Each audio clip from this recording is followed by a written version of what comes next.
Makudi. Asking Radio is here. Tell everyone you know.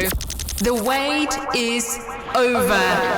98.5 Speed FM. Catch us if you can.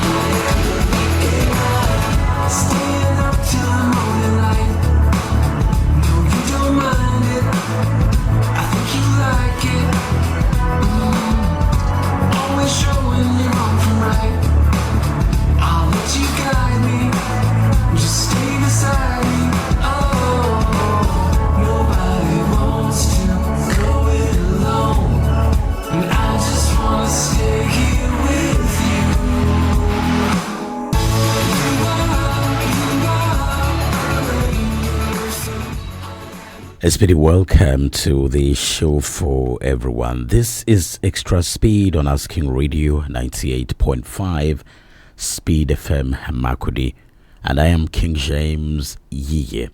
Now, today is the 11th day of June 2025, and as you know, June 12 has been declared and it's made Democracy Day in Nigeria. Formerly, it was May 29th. So we are looking at democracy since 1999, especially in Benue, and I'm bringing the key players in this process. I will be looking at how far we've read here at the state level and nationally.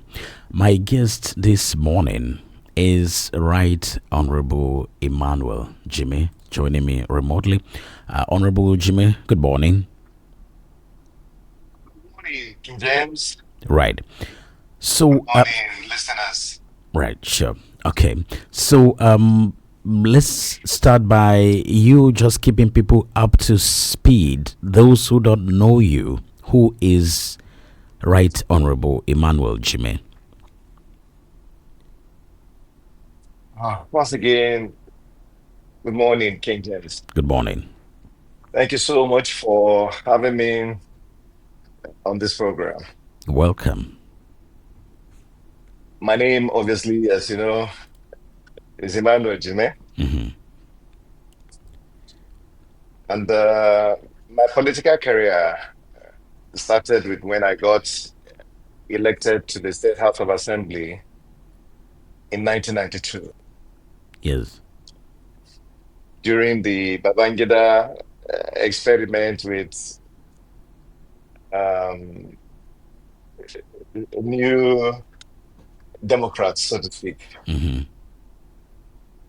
And I served in that assembly for about 2 years. Initially, I was a floor member chairing the House Committee on Works. Mm-hmm. And before the end of the tenure, I was elevated by my colleagues and met the Speaker of the State House of Assembly. At that time, I was barely 30 years old. Right. So I can say that I started my career in politics as a very young man indeed. Mm-hmm. And after that, as you know, the administration was truncated by the Abacha coup. Yes. And so I returned to my law practice. And during the return to democracy in 1999, I became actively involved again in that process. Right. I was a member of the PDP. I like to call myself one of the founding members. That's true. In 2003, I got elected to the House of Representatives, and I was there for 8 years altogether. That's 2 terms. Mm-hmm. And in my final term, the House of Reps, I was chairing the very important committee of the House of Representatives on the Federal Capital Territory. Right. I've been involved in a lot of political contestations. I was a leading candidate of the APC in 2014. And for reasons everybody, I'm sure, in Benue State is aware, I was denied the ticket. Soon after that, the president, Muhammadu Buhari, at the time, appointed me to be the managing director of the Nigeria Export Processing Zones Authority, NEPZA. There I was for about 2 years, from 2017 to 2019. And then I was privileged and honored to be given the mandate of the APC to be the candidate of the party in the 2019 elections. We didn't get to the finish point. And so, again, very well documented why that happened. After that, again, President Buhari found me worthy, appointed me to be the executive secretary of the Nigerian Shepherds Council. That has been my last political outing, when I was there from 2001 to 2003. I was meant to have served a 4-year term. Again, for circumstances beyond my control, I had to be made to leave the office. So at the moment, I decided to go to my farm. But at the same time, I'm also still deeply engaged in the political conversations in Benue. That's right. I work very closely with His Excellency Reverend Father Emmanuel, and I'm happy and glad that our efforts eventually led to his emergence as governor of Benue State. And I have to say that I'm very proud of the work that we did. But most importantly, I'm happy that I'm associated with the tremendous amount of progress that has been done in our democracy in the last 2 years under his watch. That's right. Okay, so you have such a huge CV. You've been in this process even before 1999. Now, in my promo for this program this morning, I decided to pick where I met you, where you did your constituency project. You presented wonderfully built classroom blocks to your constituents sometime in 2010 or thereabout. Because Speaker of House of Representatives, the young Dimeji Bankole was there, and other key National Assembly members were there, and the state governor then, Gabriel Susam, was there as well. And so I am asking few questions here.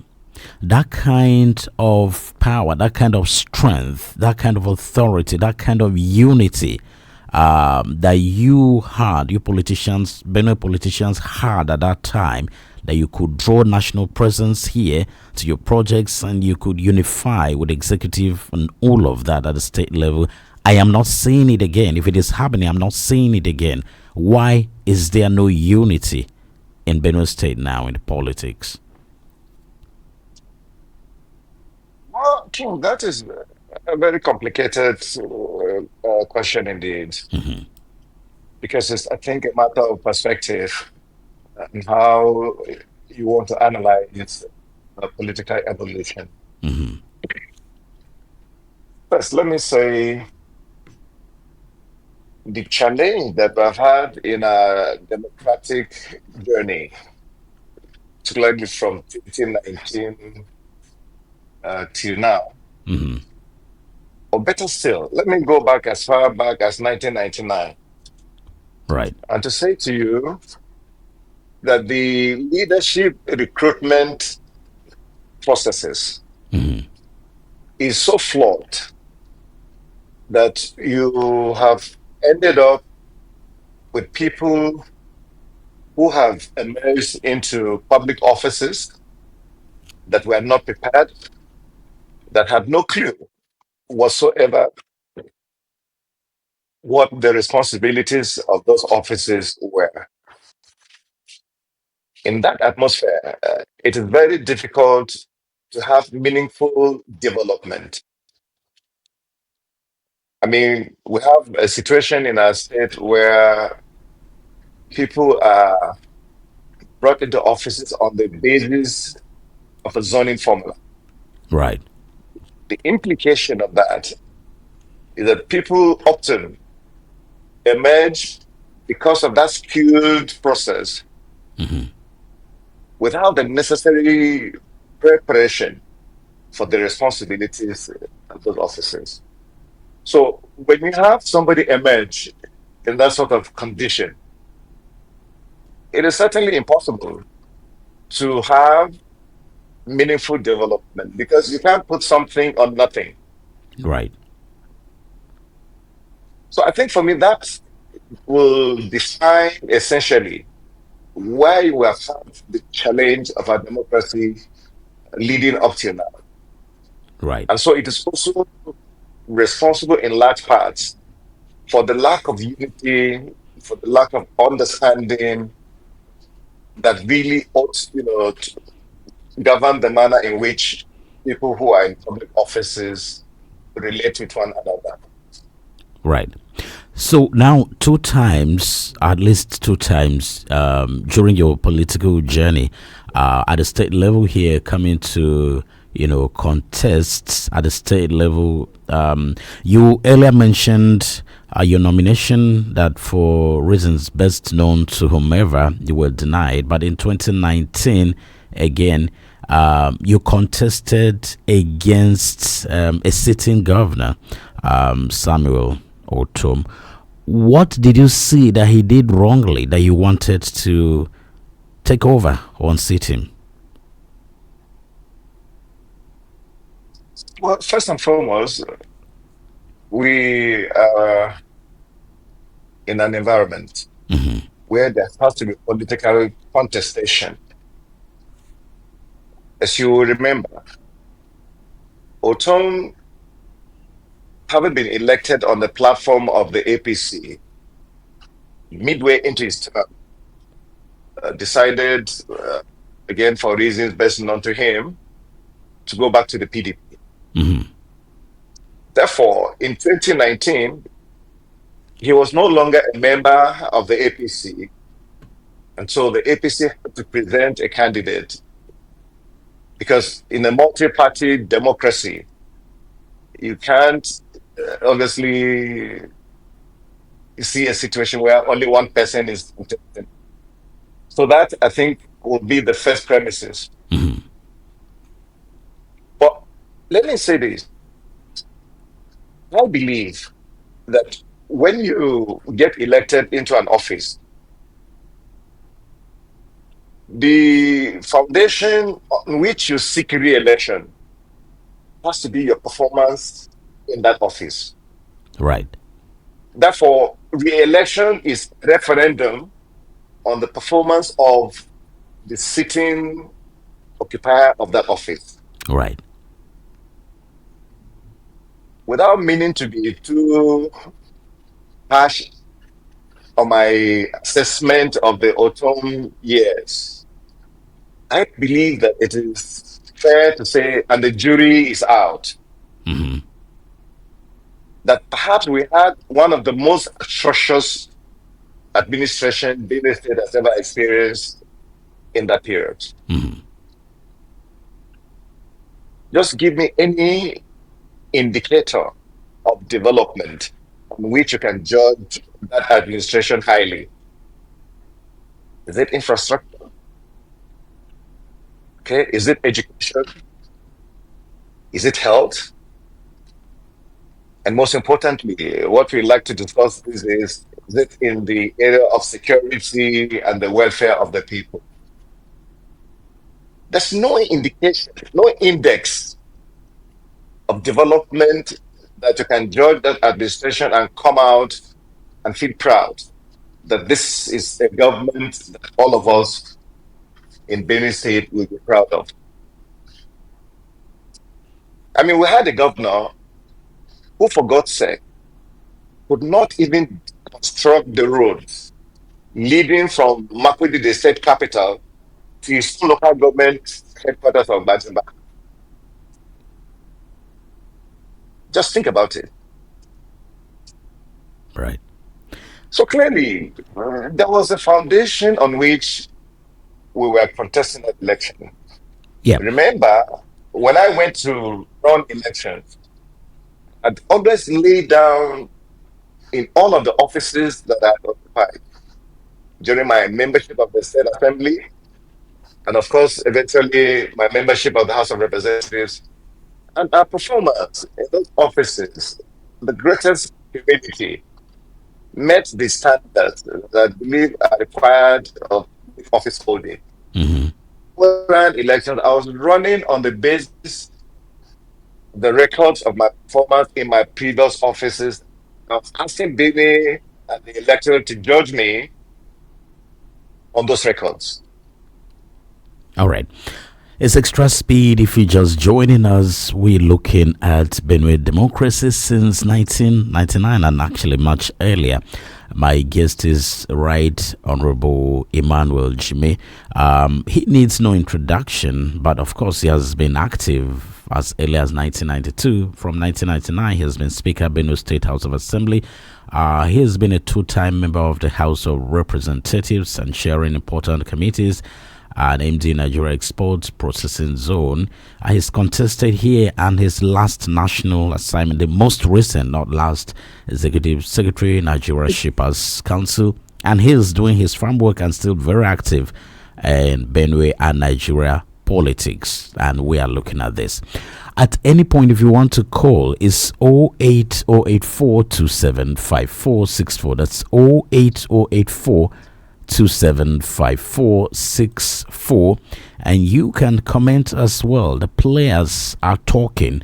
A very active player in Nigeria and Benue politics, Right Honorable Emmanuel Jime. So you can call anytime as we talk on Extra Speed. I am King James Yiye.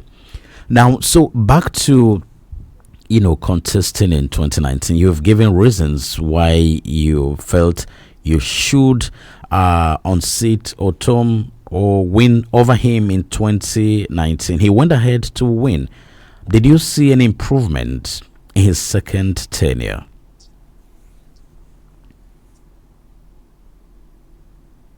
I think history will judge Otom's governance of the state. Mm-hmm.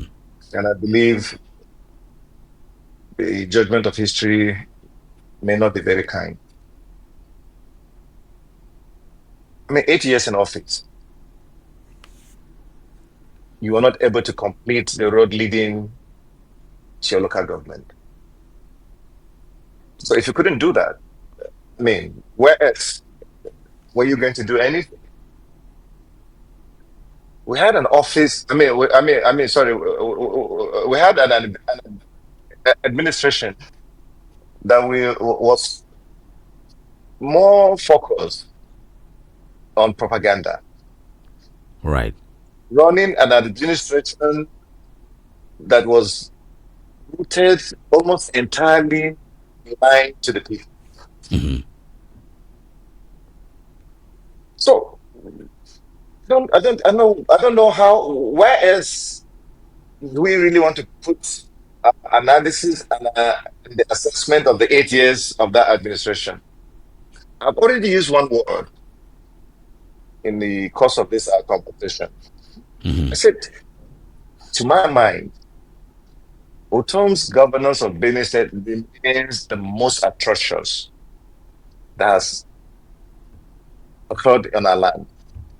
But he said, he said the money he was getting wasn't enough.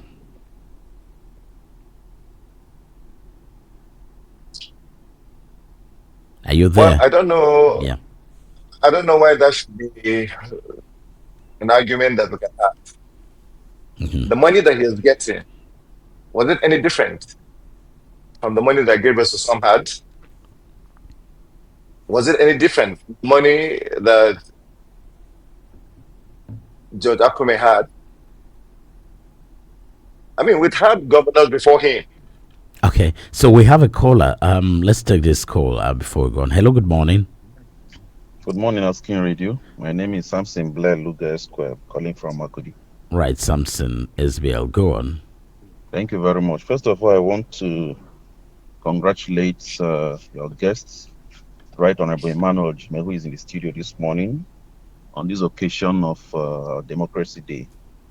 I'm sure it Thank is you a so much, prelude to Blair. tomorrow's celebration that we're here this morning. Yes. Thank you. Yes, thank you. I just want to comment briefly on the question you asked the Right Honorable there about why we don't have the unity that was there when he was at the House of Representatives. Right.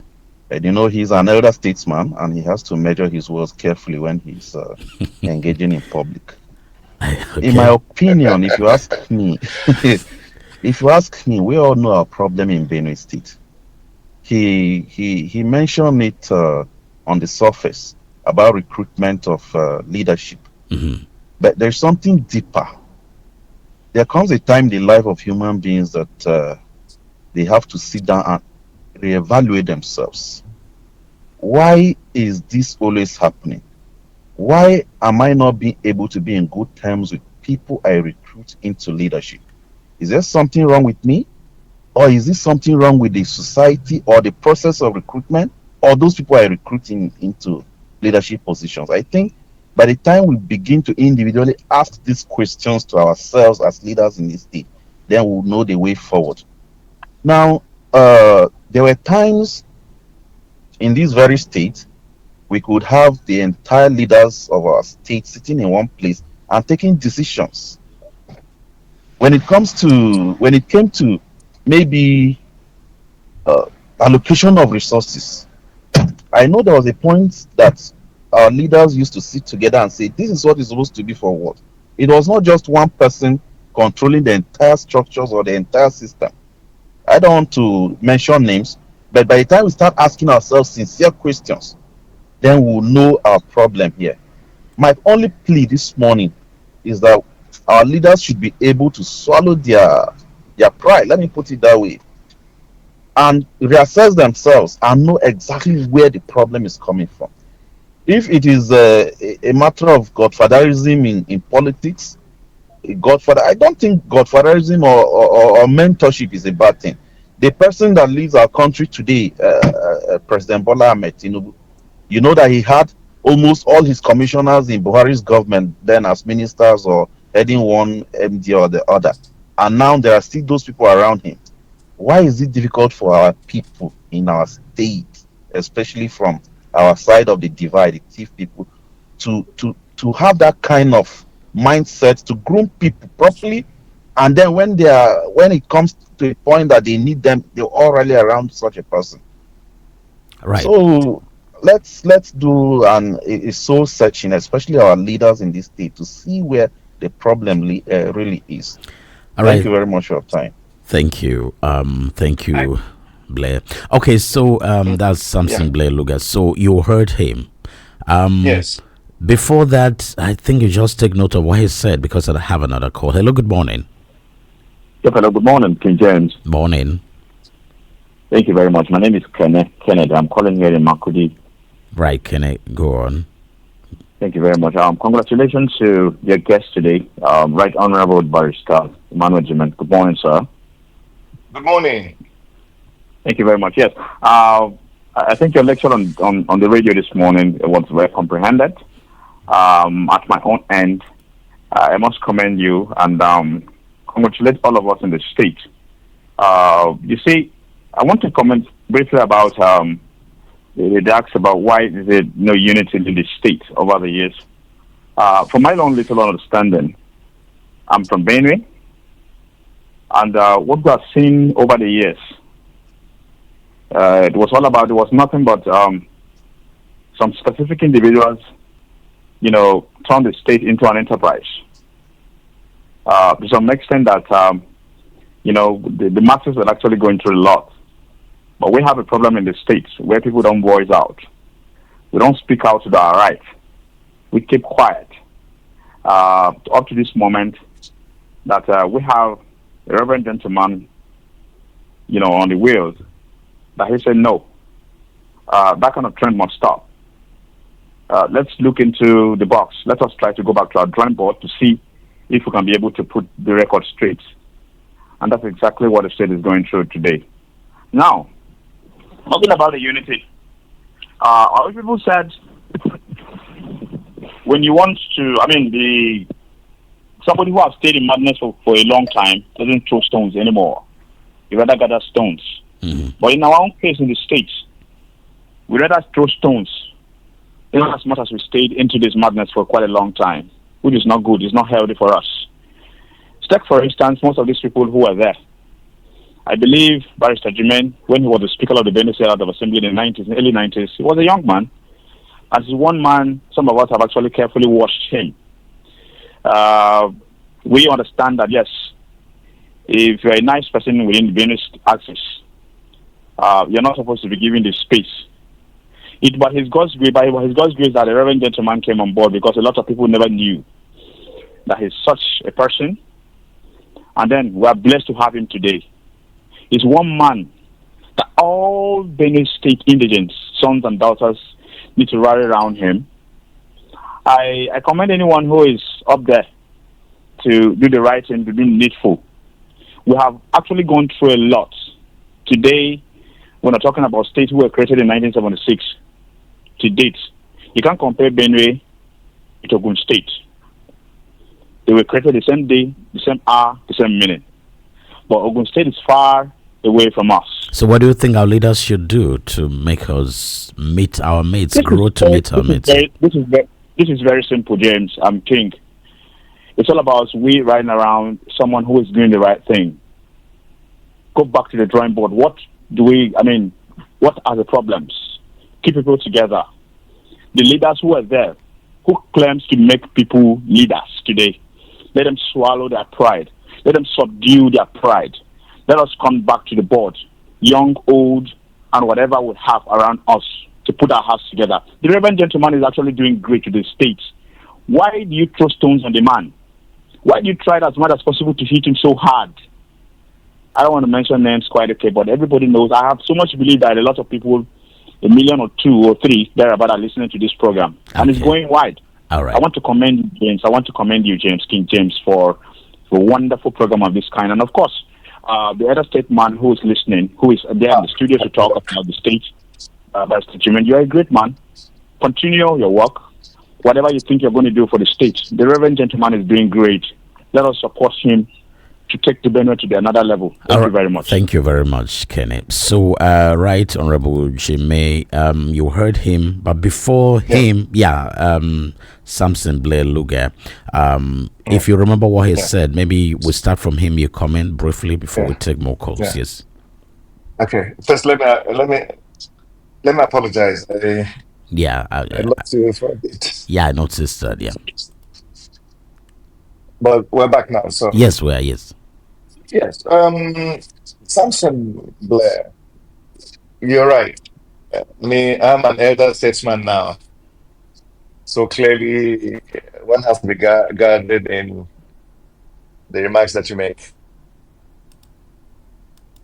I believe. Mm-hmm. Even your own outing, seed of taste into the general concept, leadership recruitment. Whether you talk about godfathers, whether you talk about the egos that a lot of politicians carry, cheap on the earth, whether you talk about people who are self-serving, whose interest is paramount over and above, the general interest of common good. Ultimately, why do people insist that a particular candidate, who, like I said earlier, may not even be well prepared for the responsibility of that office, be put forward for election? Right. I'm glad you used the example of President Tinubu in Lagos.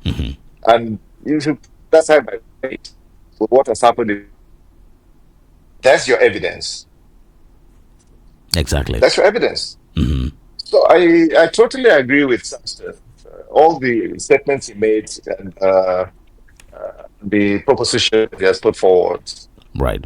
It's extra speed on Asking Radio The mix 98.5. when I say leadership development is at the pen of political development because it covers all the facets of this conversation.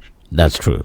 Sadly, the last caller, Kenneth, is it Kenneth? Yes, it's Kenneth. I think I lost most of what you were saying because my connection had gone off then, so I'm not sure I remember in entirety. But I think I heard the point he made. The Reverend gentleman who is governing us now, who has decided to chart a different course, right, by ensuring that he's not answering to the dictates of any individual, and that he has decided, to serve the people of the state wholeheartedly. Now, to me, that is the recipe for good governance. Right. Anybody who comes into office, no matter the manner of your emergence, once you realize that your responsibility is to the electorate and you've come in to serve them with a whole heart, ultimately, there's going to be the kind of progress that we've started seeing under this administration. Right.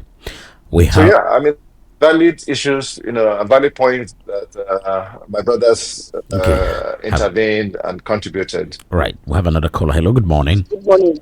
King James. Morning. Your name or where you calling from? I'm Solomon Peke from Uday in Guma local government. Right. Solomon, go on. Yes. King James, I want to give you kudos this morning for hosting Barrister Emmanuel Jime serve on radio this morning. Thank you. And I want to say thank you, my father, Barrister Jime, for coming Thank on you, the Solomon. program. Thank you. And I want to say one thing that you will do for Benue people is to continue being behind Reverend Father Dr. Hyacinth Alia all this round for 8 years, so that you will not lose anything. I hope you are there to give him word of advice. You have listened that opportunity, but it's by God. The leadership is from God. So you will come for Senate and you pay us back. You wash away tears we have for all this life. All right. You will give him words of advice to show care and all let me say give support to the people of Ishere where you come from, for constructing our road to a day and all that you want. Thank you very much, Mr. Management, for coming on air. Thank you. Thank you, Solomon Peke. So you heard him, Solomon Peke. Yes, it is. Yes, so he's saying that you should continue to support His Excellency Reverend Father Dr. Hyacinth Alia. And then he has gone ahead to say that you should come out in 2027 to contest for Senate so that you will bring development to your area. Is that what you are thinking? I want to thank Solomon for his kind words, and I take his advice to heart. I think most importantly, everybody who is decent, who has the interest of being at heart, we all must go behind and give our total support to Governor Yome Madia. There's no question in my mind. He's on track. He's well intentioned, and that is governing Benue in the right way. So our support for him, certainly my own support, is not speaking. Right. So his second So we'll concern continue is to do that. Yeah, his second concern is he wants you to come out for Senate in 2027. Is that what you are thinking at the moment? Well, first, like you said, leadership comes from God. But you have to But at make this the particular move. point in time, that's true. At this particular point in time, I've decided to commit myself, to prayers and to ask God's favor as far as my future in politics is concerned. All right. Is extra So speed I do not intend to dwell much on that? Yeah. any much on the issue of whether I'm running or not at this time. All right. It's extra speed on Asking Radio 98.5 Speed FM. I am King James Yiye. And of course, Benue Democracy since 1999. My guest has seen it earlier than this, way back in 1992. And he is Right Honorable Emmanuel Jime. He's been here for a while and he's heard so many posts. Now, before SBL Samson Blair Luga called, we were still talking on the reasons why you wanted to take over governorship of Benue State from Chief Samuel Otom in 2019, and you gave your reasons. But of course, you said even the road to his village he couldn't construct, meaning that where else? Because charity begins at home. But I am also saying that I asked a question you were about to answer before the call started coming in. For Chief Samuel Otom, he complained he didn't have enough money. You started asking where Susam and Co got money from. You didn't complete that. So if Otom says that his administration didn't have enough money, is that true or false? I mean, you were not with him, but of course, maybe it's something you can challenge. Okay, exactly. I've made the point that we have had governors before him. I do not remember there was any instance where the previous governors made lack of funds an excuse for performance or none of it.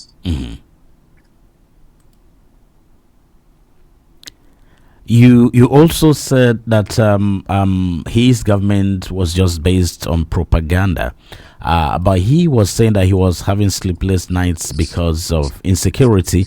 He even cited an instance where he went to just few kilometers away from the state capital. He said that he was chased by herdsmen. Do you think that was propaganda as well?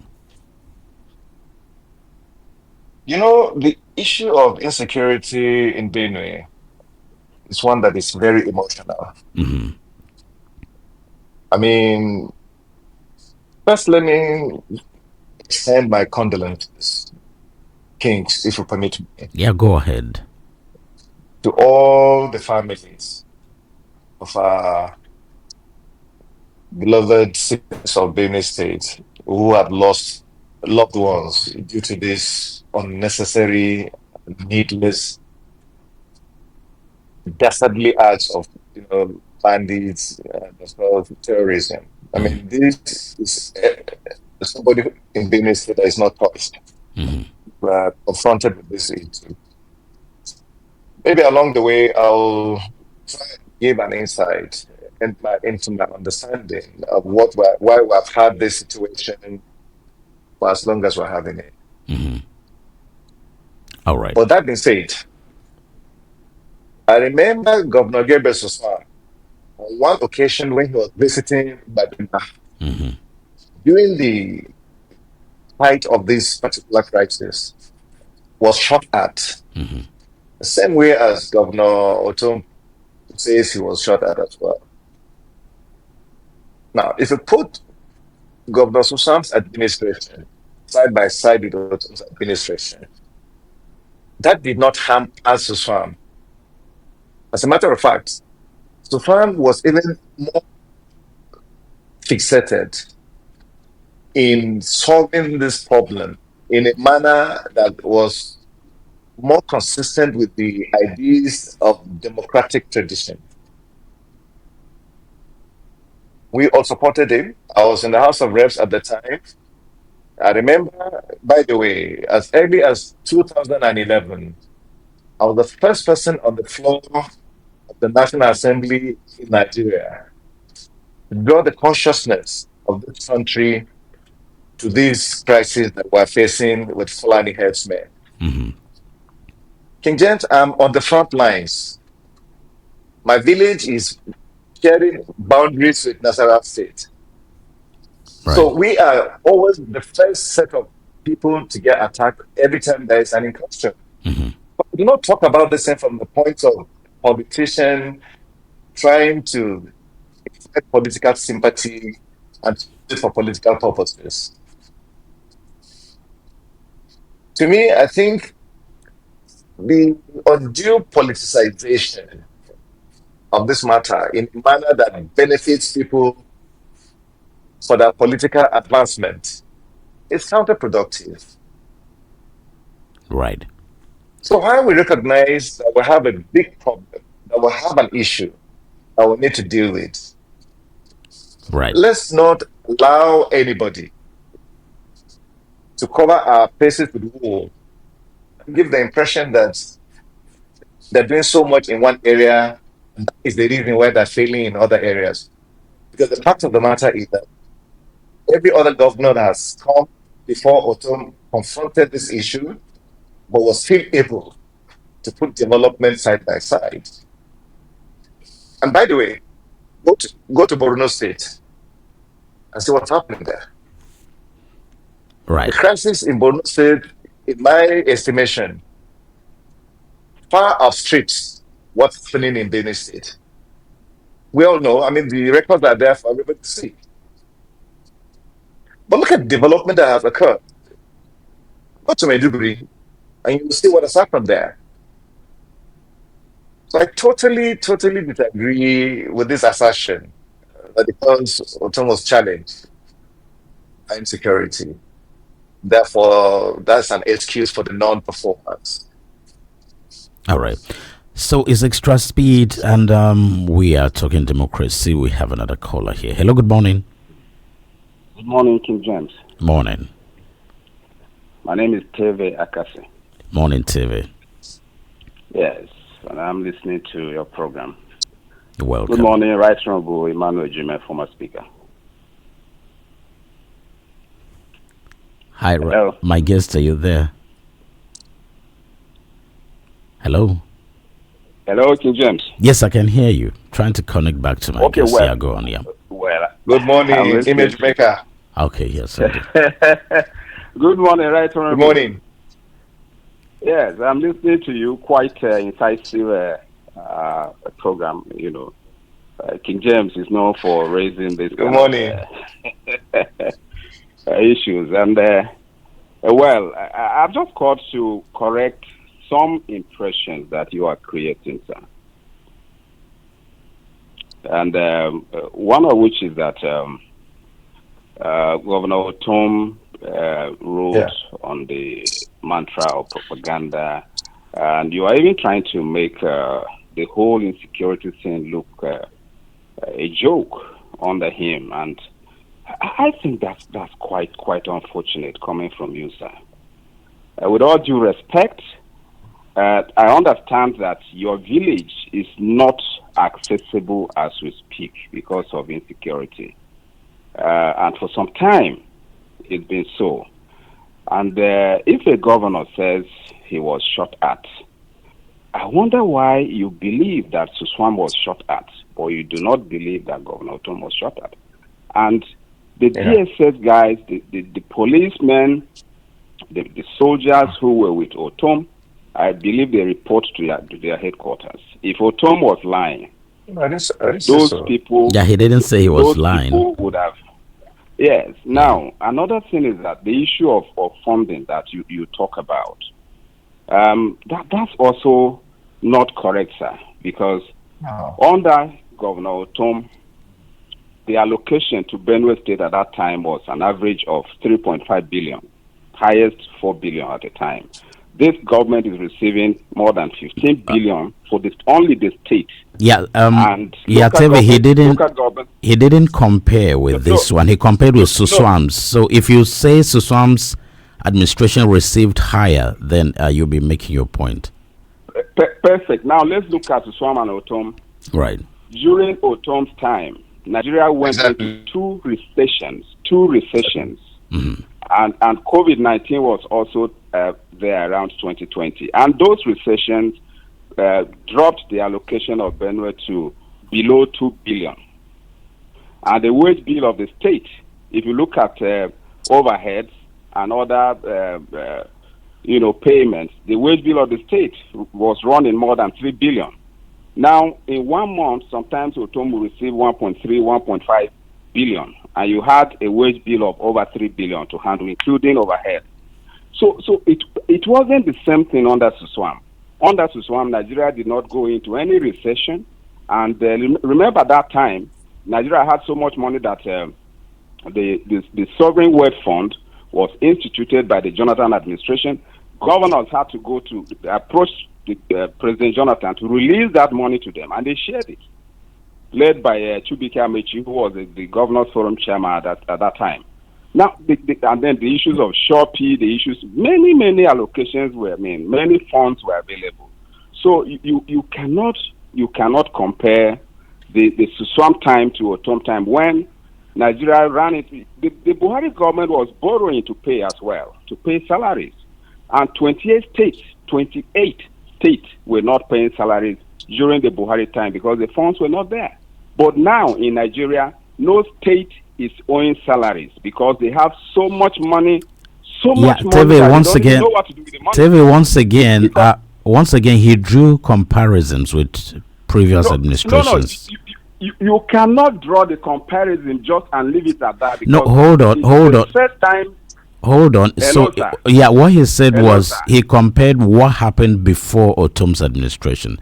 So you have made your point. I think maybe give him room to also say why he said those things. Thank you. Now. Thank you so much. That's what I'm saying. Right. What I'm saying, because the Suswam time did not witness any recession in Nigeria. During the Suswam time, during the Jonathan, the Yaradua Jonathan time, no state was owing salaries because they had no problems at all. But during the Buhari time, 28 states were owing because the money was not there. The allocations had dropped because of the recession. Largely, you are saying that during Otom's administration, recession and COVID-19. So COVID came. 2 recessions. Yeah, 2 recessions in his first tenure. And then COVID-19 started, as the name implies, in 2019, when he assumed office, the second tenure. So these are your reasons for failing to do what Right Honorable Jime says he failed, and that's the reason why he wanted to take over in 2019. Well, now, let me say a bit more that Otom did not fail. We have 96 months in 8 years. 96 months in 8 years. And if out of 96 months you are able to pay salaries for 91 months, then you have not failed. Okay. That's 99%. Okay. So how has Otom failed? All right. So he was owing only 5 months. Our leaders have to be sincere when they come to the public. Okay. So Teve, don't go to conclusion yet. Let him also reply you. Right, Honorable Jime, you've heard Teve. Yes. So he was former chief press secretary to Otom administration. And he says, you heard him. So what do you have to say here? Well, first, let me thank Terry for a very mature intervention. It's somebody that I really have to appreciate for his candor, especially for somebody who was an image maker. It's a government that really had perception issues. Yeah. Now, I'm glad you yourself raised some of these issues. I never said I denied or I did not believe that Otom was not attacked. All I said was that the excuse of insecurity, given what has happened elsewhere, where security has even been a greater challenge, but at the same time there has been development. That to me is what is relevant in having this conversation as to whether insecurity was responsible for Otom's non-performance. That to me is analysis I made. Also, I'm glad they also raised this issue of recession, salaries, and what have you. And COVID. COVID. Right. Again, very valid points to raise, I must say. But again, this recession, this COVID, did it impact only Benue State? What he said, Nasarawa State. He said 28 other states No, were let me unable to finish. pay. Yeah. Okay. Go on. Yeah. Yeah. Look at Nasarawa State just nearby. Go to last year. During the same period of Otom's administration, when he was confronted with all these challenges my brother TV is referring to, other states, just in our neighboring states here, were performing wonders regardless. Right. So look, there is no excuse that is available for an inability to perform. But in any case, when you seek public office, you've got to have an understanding that that public office must come with challenges. Now, your ability to be able to overcome challenge is what defines whether you are a successful leader or not. Nobody is elected to make excuses. All right. So that to me will be final word I'd like to issue on that. I want to say this one last thing. I'm trying my best not to over dwell on this matter. Right. For God's sake, you had a governor who presided over a state where poverty had become the most common commodity. Everybody was suffering. And yet this man's private businesses were being one of the most successful enterprises in an environment where every other person in the economy was suffering. Come on, there's something you're going to have to say about that. Right. It's Asking Radio 98.5 Speed FM. Catch us if you can. And it's xTRa Speed Special Democracy series. And I'm looking at Benue since 1999. And my guest, Right Honorable Emmanuel Jime, has been here much earlier. He knows the state. He is talking to me on this.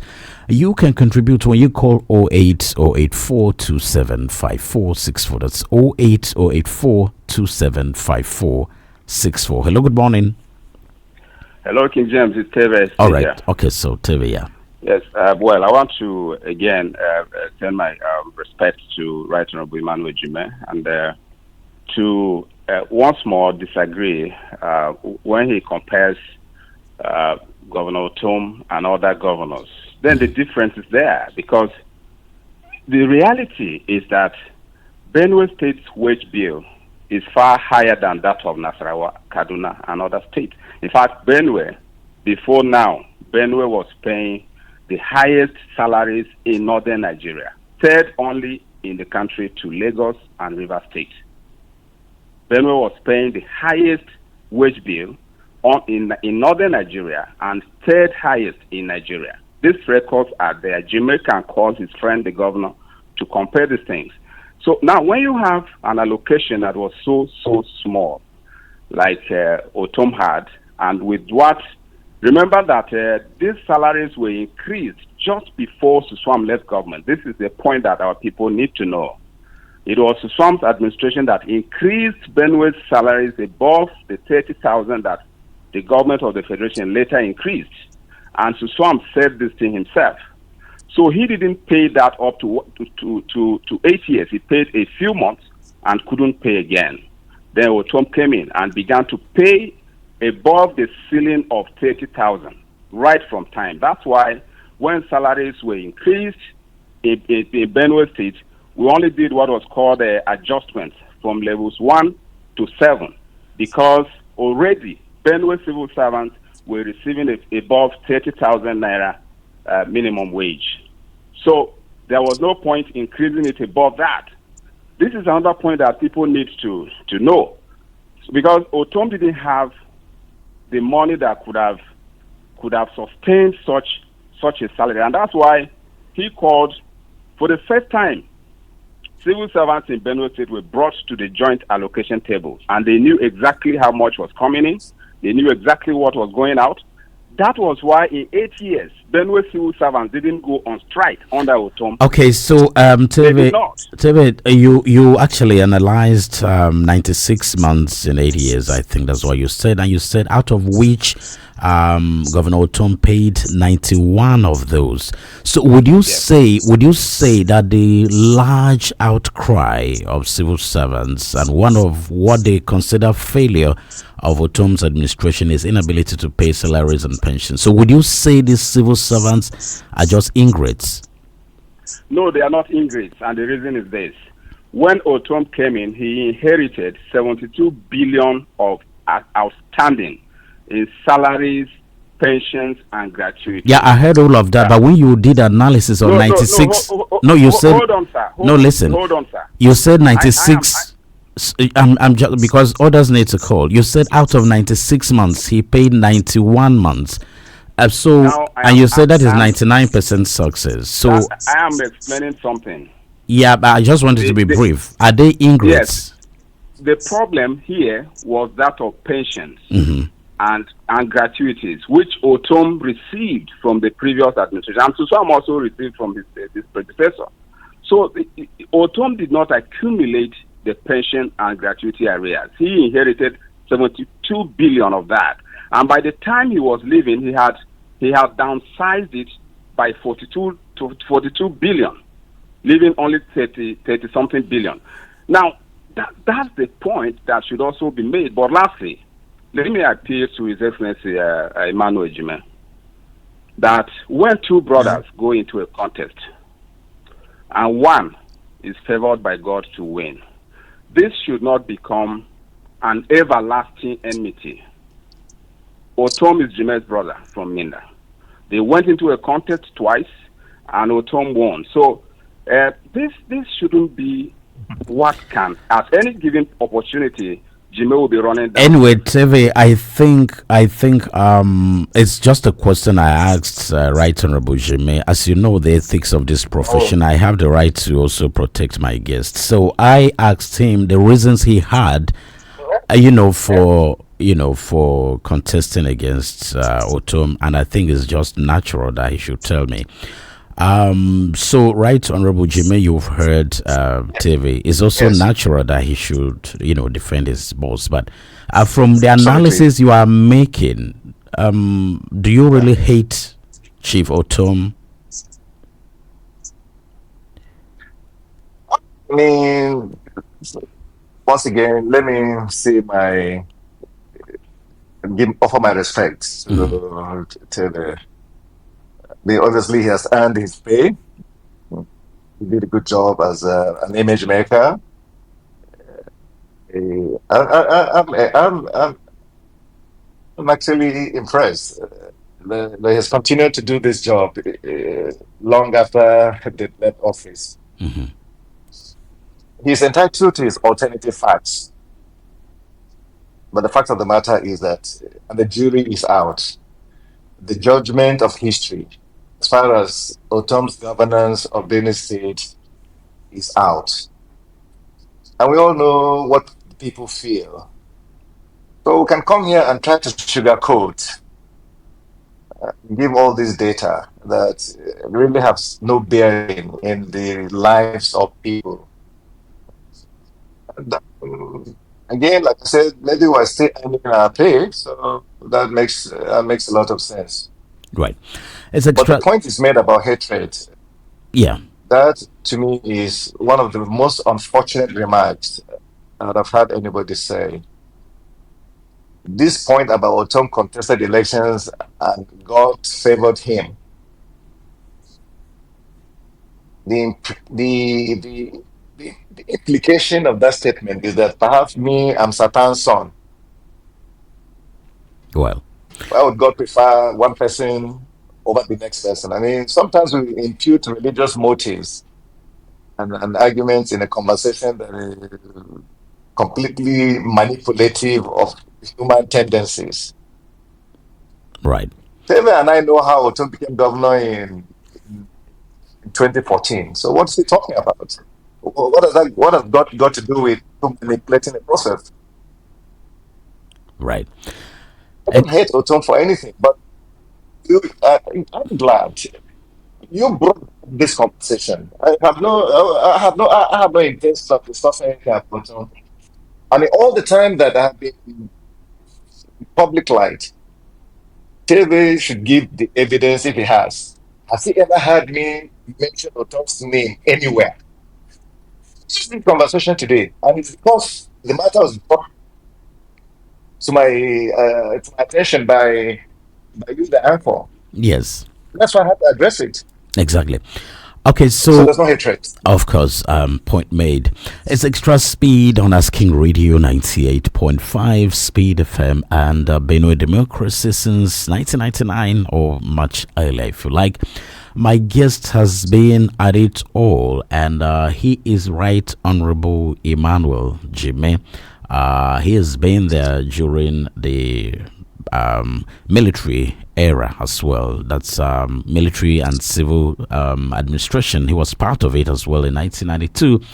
Speaker Benue State House of Assembly 2003 and chair committee on FCT much later at the National Assembly House of Reps and MD Nigeria Export Processing Zone, and he is contested here. And of course, the most recent executive secretary, Nigeria Shippers Council. We're looking at democracy, the national level, and in Nigeria.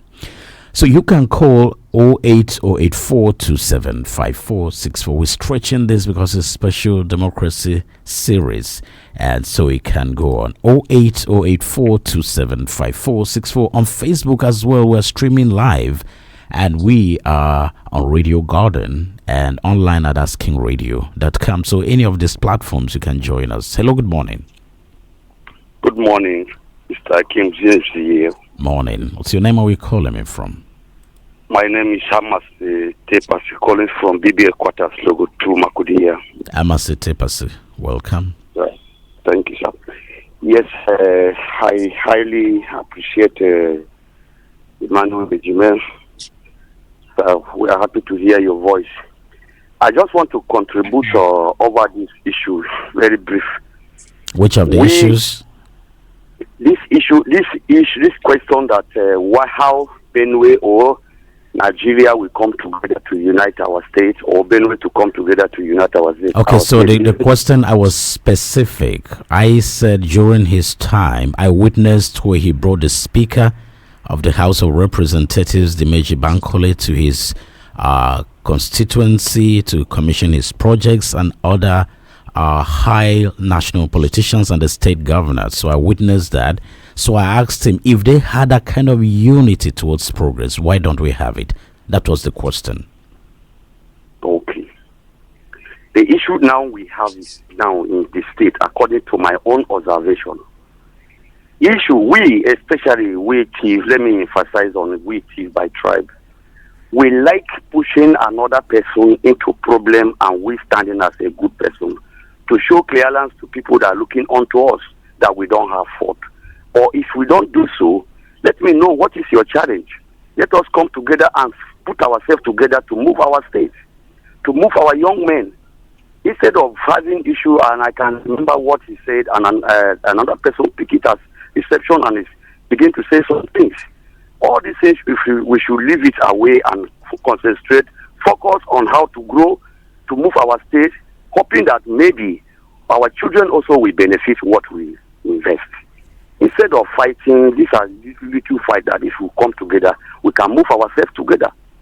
Right. That is my only contribution. Thank you very much.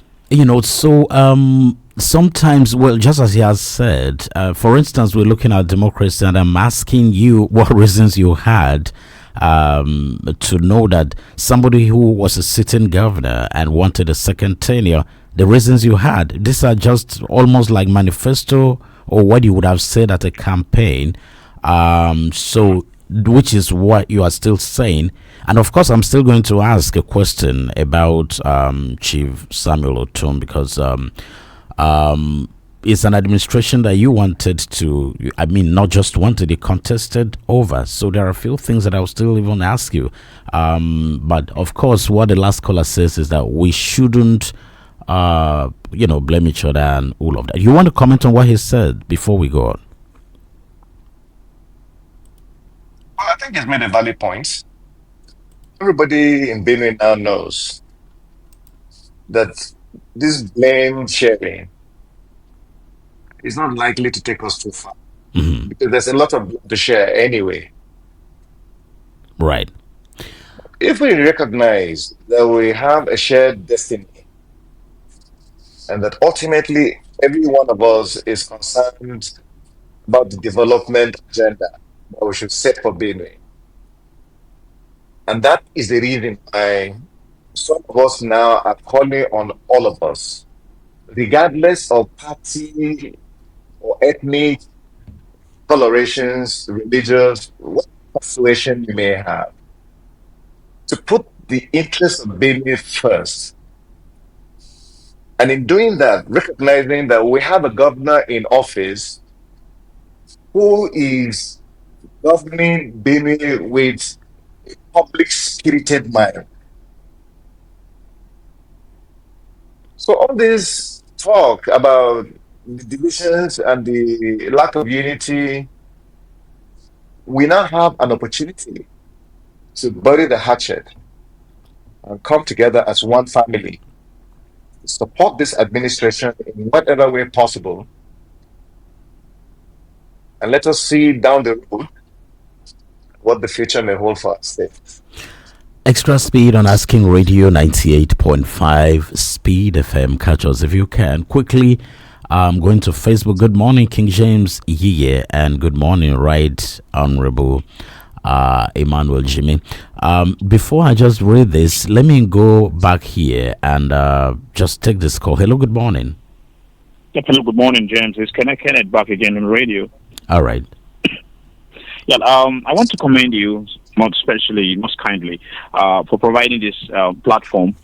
But I still want to advise that the callers and, of course, the guests in the studios, let's not propound issues, or maybe rather involving arguments and the rest. Yes, I've actually done. This is something of the past we're talking about today.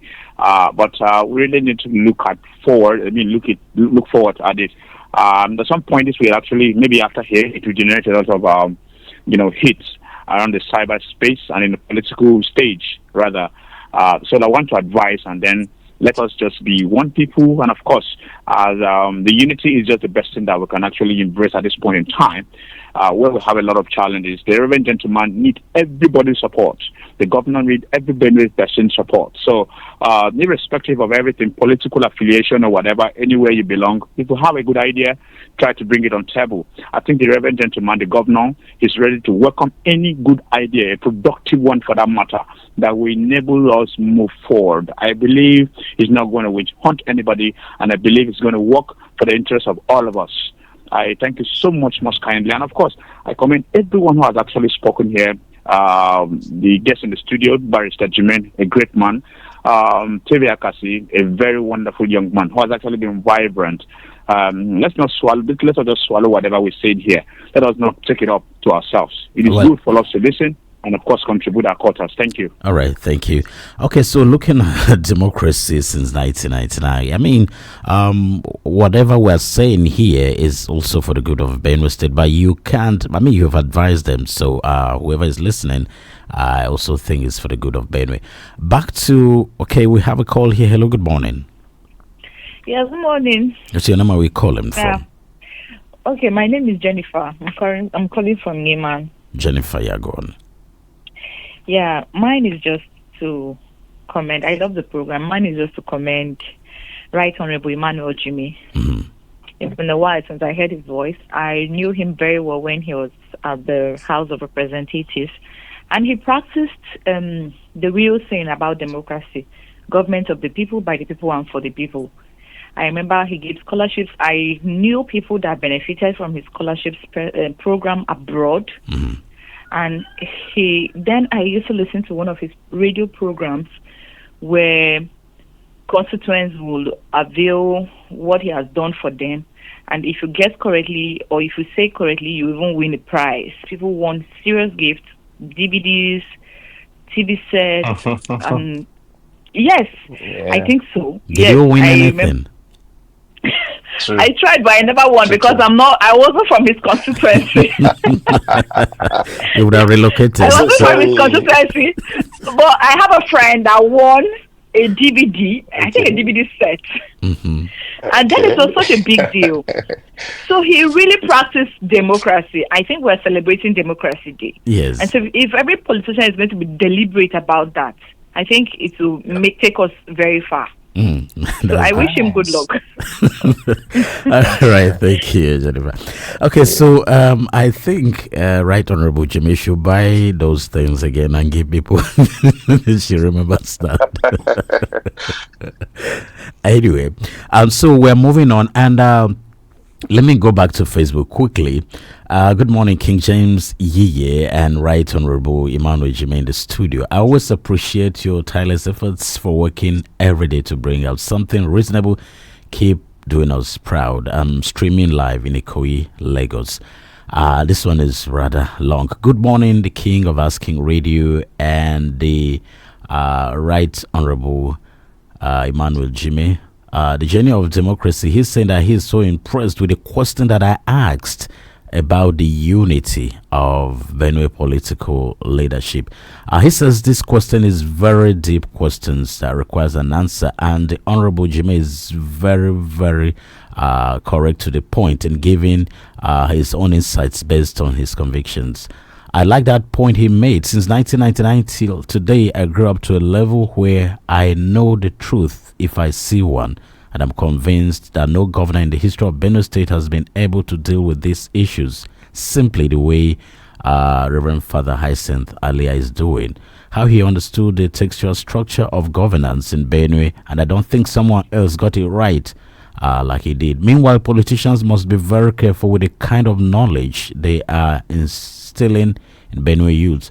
Whosoever emerges as governor of Benue State, politicians must allow that particular person to work, not to be requesting money from the sitting governor or peddling state budget. That's corruption. That's what he said. Oh, he has gone on and on and on. He says, long live the governor of Benue State, long live Benue State, long live Nigeria. He is Akaya Igbalomo Ernest. He's in Delta State.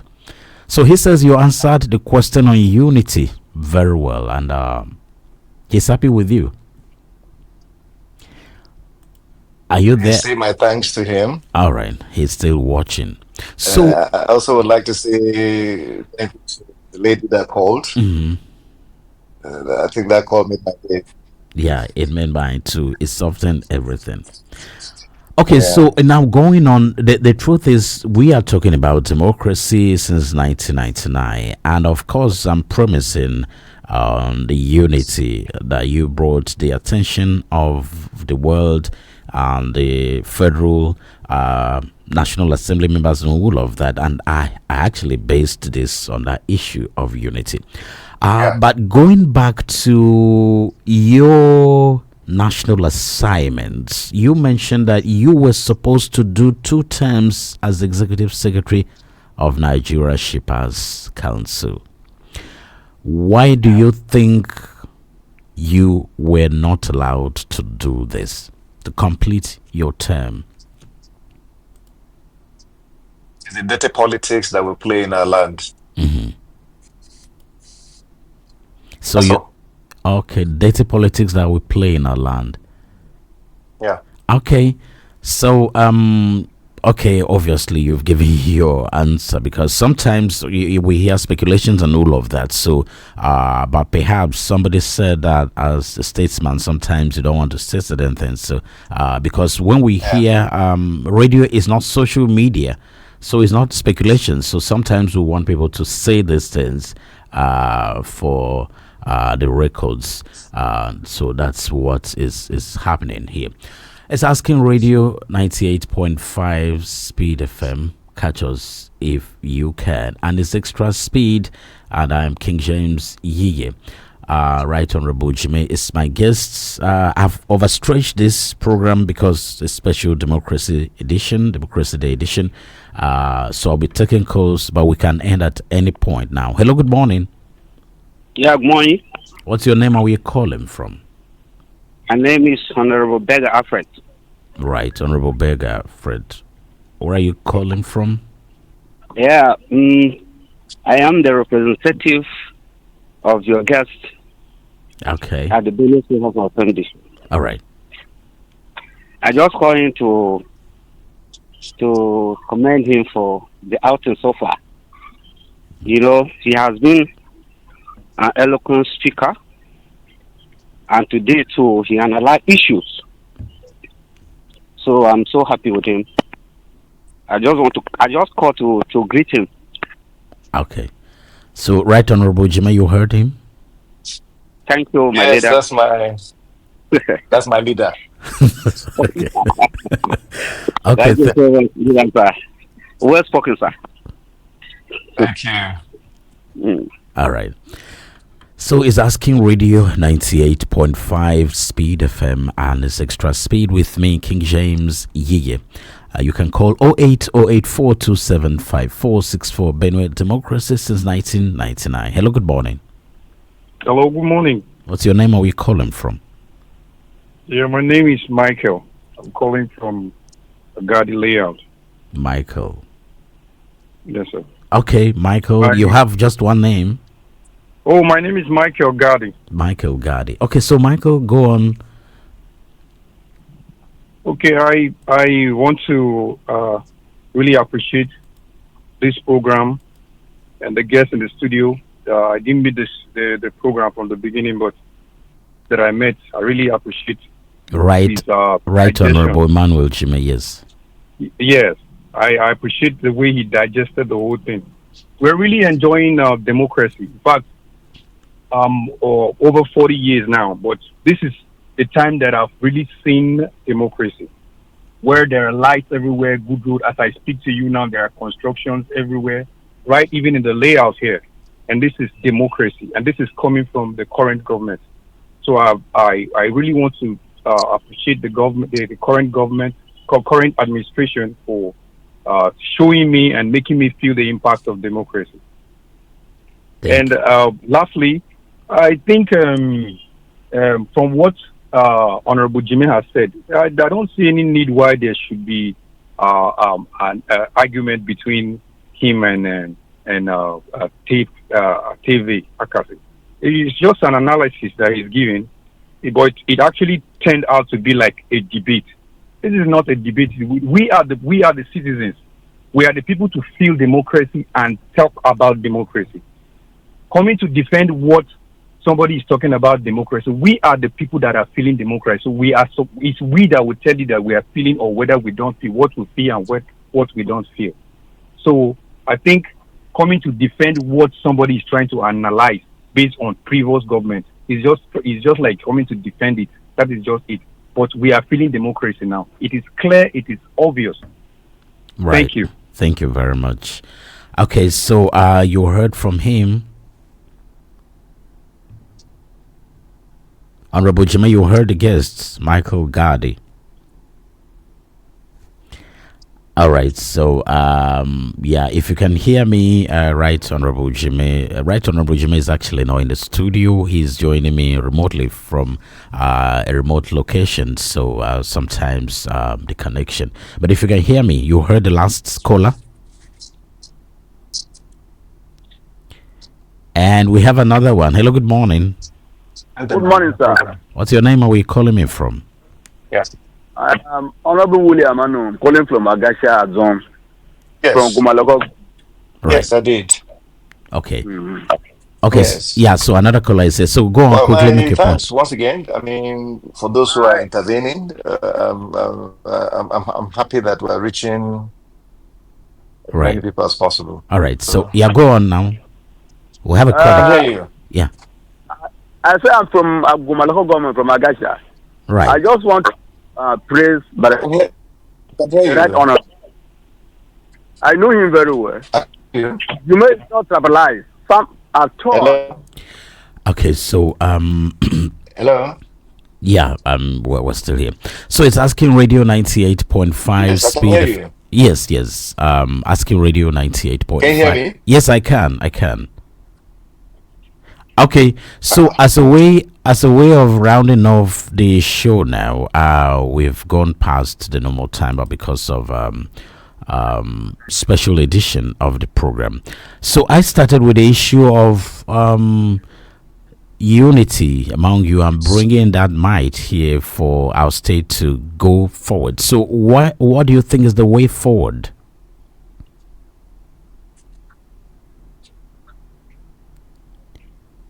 If you can hear me, what's the way forward?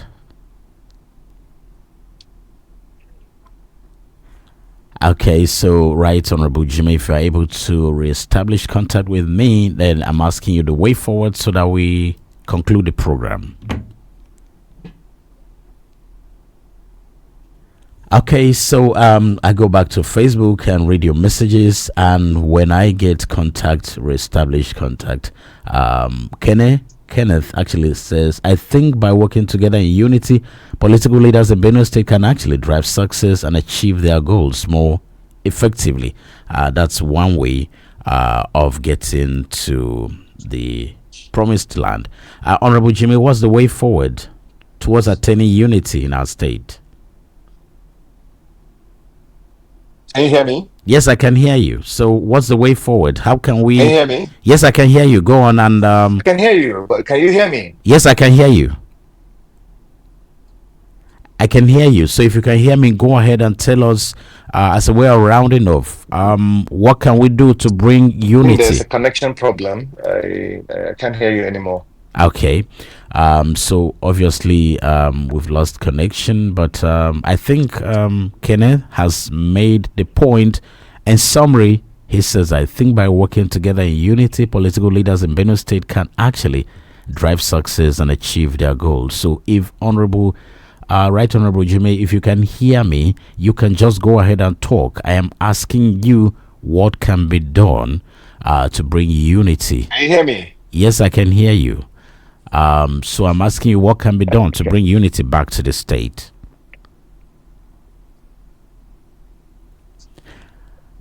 All right, so at this point, that will be it on Extra Speed. I've been King James Yiye. Wish you have the very best as we mark Democracy Day. Bye.